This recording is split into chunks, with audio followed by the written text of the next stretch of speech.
Hello, in this video, we will present Stage 1 of SCR triggering circuit.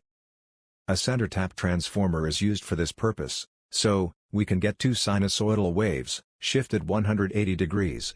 The transformer terminals are connected to the two pots, to provide fine setting. Use an oscilloscope to trace the two sine waves. Connect the pot's sliding terminals to channel 1 and channel 2 of the oscilloscope respectively. Adjust the pots, till you get the desired signals.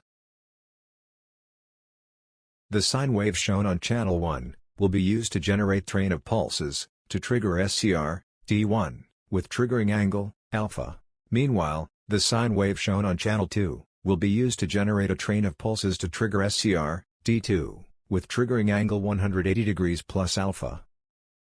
We will focus on the sine wave shown on channel 1, to continue building the triggering circuit for T1, in the coming videos. In the next video, Part 4, we will present Stage 2 of the triggering circuit. See you then.